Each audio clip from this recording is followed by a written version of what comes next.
Hey guys, this will be a really short video. So the problem with the URLs is this one. Whenever I'd like to go to any of those URLs, let me copy the link and paste it into some notepad. Okay, this one is good.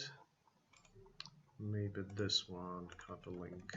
Yeah, you see that in essence, everything here is being doubled. So I have high-speed delete the course mindset, and then again, high-speed delete.com the course mindset, and obviously it breaks everything. It's nothing visible, including the images, because the path to the images are wrong, obviously. So what we're going to do is to edit that page and establish that the reason is really simple. So the URL, the initial URL, doesn't have the HTTPS part in front of that. So what I'm going to do is just to copy that over, paste into my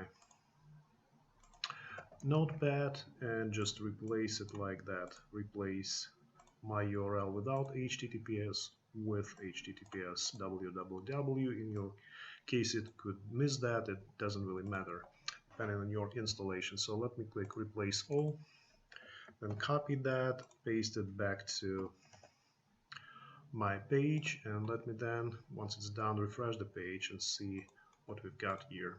As you can see, the images appear and also the links are working fine. So hope it helps, and yeah, that's the only solution that I was able to find. Chances are that you have, if you experience something like that, in your database, in my SQL database, in WP options, you need to add that HTTPS in front of the URL as well. But in my case, it was just inside the Optimize Press theme, and it was not reflected in my database. Hope it helps. Thanks for watching.